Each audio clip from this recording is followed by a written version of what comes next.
करेंगे अनिल विज का, जिन्होंने राहुल गांधी के बयान पर पलटवार किया है।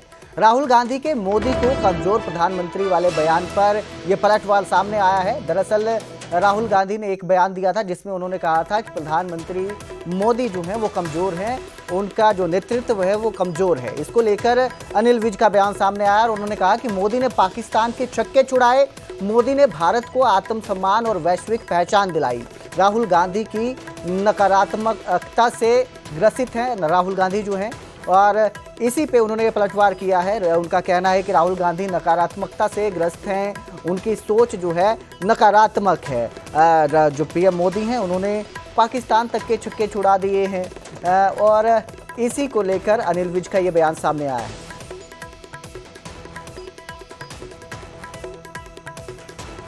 हमारी जो अर्थव्यवस्था थी 11वें स्थान पे थी, आज तीसरे स्थान पर पहुंच रही है।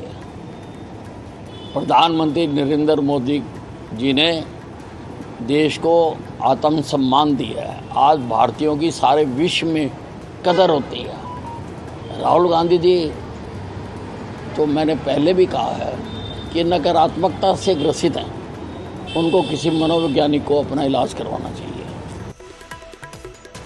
तो वहीं इनेलो सुप्रीमो अभय चौटाला ने कांग्रेस पर षड्यंत्र का आरोप लगाया और कहा कि कांग्रेस नेताओं ने भाजपा को तीसरी बार सत्ता दिलाई।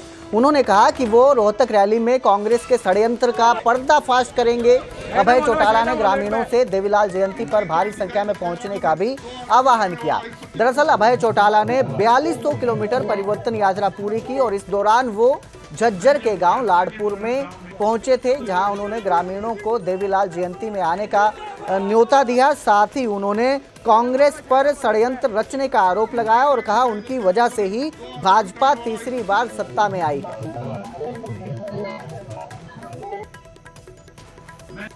25 तारीख को चौधरी देवीलाल जी का जन्मदिन है। हर साल 25 सितंबर के दिन को हम सम्मान दिवस के रूप में मनाते हैं।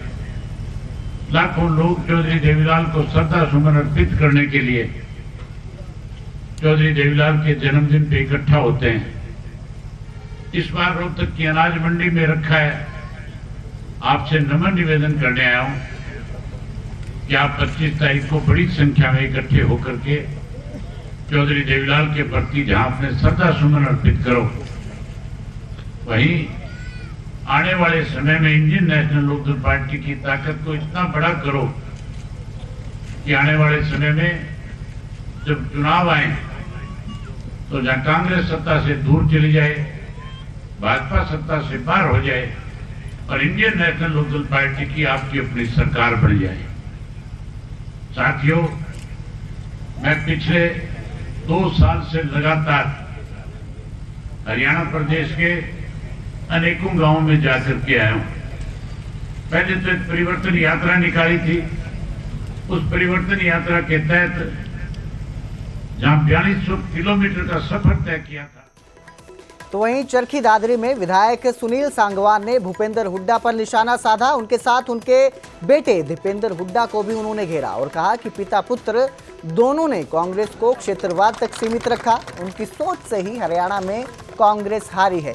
विधायक ने कहा कि कांग्रेस के अधूरे कार्य बीजेपी सरकार ने पूरे किए हैं। भाजपा सरकार ने हरियाणा में समान विकास किया है, सुनिश्चित किया है समान विकास को, और इसके साथ ही उन्होंने दोनों पिता पुत्र पर निशाना साधा। बौंध कला में नारियल फोड़कर उन्होंने रोड निर्माण का भी शुभारंभ किया। आपको बता दें 21 साल बाद चरखी दादरी को 37 करोड़ 62 लाख की सौगात दी गई है। दादरी रोहतक स्टेट हाईवे तैयार किया जाएगा और इस रोड के बनने से रोहतक पानीपत चंडीगढ़ की जो राह है वो भी आसान होगी। दादरी के अंदर बहुत पुरानी बौंध इलाके की दिक्कत थी कि बौंध से दादरी का रोड 2004 में कभी कंप्लीट बनाया था। आज 21 साल बाद माननीय नायब सैनी की सरकार ने, भारतीय जनता पार्टी की सरकार ने मनोहर लाल जी के आशीर्वाद से आज 37 करोड़ रुपए मंजूर करवा के टेंडर करके आज इसका काम शुभारंभ किया जा रहा है। दादरी के अंदर बहुत पुरानी बौंध इलाके की दिक्कत। भिवानी की बेटी अनुष्का दुहन ने चीन में रजत पदक जीता है। 3rd Belt and Road boxing championship में उन्होंने अपना दमखम दिखाया। गांव लौटने पर अनुष्का दहन का भव्य स्वागत हुआ है। विजय जुलूस निकालकर ग्रामीणों ने नोटों की मालाएं पहनाई। यूथ ओलंपिक जीतना अब उनका सपना है, ऐसा अनुष्का का कहना है। तो वहीं अनुष्का के पिता का कहना है कि ओलंपिक में भी उनकी बेटी उनका नाम रोशन करेगी। तो भिवानी की बेटी अनुष्का दोहन है। चीन में इन्होंने रजत पदक जीता है। 3rd belt and road boxing championship में दमखम दिखाते हुए इन्होंने रजत पदक हासिल किया है और गांव लौटने पर इनका भव्य स्वागत किया गया।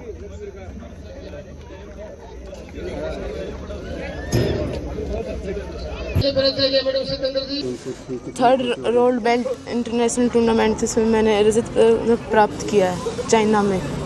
कब कितने खिलाड़ी थे इसमें हम 7 वेट गए थे गोल्ड के और 7 सिल्वर गए थे। कितनी खुशी हो रही है, गांव में किस प्रकार से स्वागत हुआ है? मेरे को बहुत खुशी हो रही है कि मेरा ऐसा स्वागत, मैं आने वाले यूथ ओलंपिक में भी गोल्ड मेडल लेके आऊँगी। मेरा ऐसे स्वागत करें। हरियाणा की अनाज मंडियों में कल से धान की सरकारी खरीद शुरू होने जा रही है। किसान इस फैसले से काफी खुश भी हैं। लेकिन यमुनानगर जिले की प्रतापनगर की मंडी की तस्वीर आपको दिखाते हैं जो बिल्कुल अलग है। मंडी में जगह जगह कचरे के ढेर लगे हैं। बिजली, पानी और शौचालय की व्यवस्था भी चरमराई हुई है। किसानों को अपनी फसल कचरे के बीच सुखानी पड़ रही है। अव्यवस्थाओं को देखते हुए किसान नेता संजू गुंदियाल ने कहा कि सरकार खरीद तो करेगी, लेकिन पंजीकरण की वेरिफिकेशन भी अभी तक पूरी नहीं हुई है। ऐसे में किसानों को जो गेट पास है उसे मिलने में भी दिक्कतें आएंगी।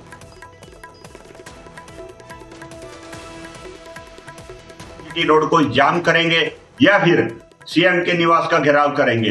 किसानों के काल को देखते हुए, किसानों के आंदोलन को देखते हुए हरियाणा सरकार ने धान की खरीद के ऑर्डर दे दिए हैं कि 22 सितंबर से धान की सरकारी खरीद शुरू हो जाएगी।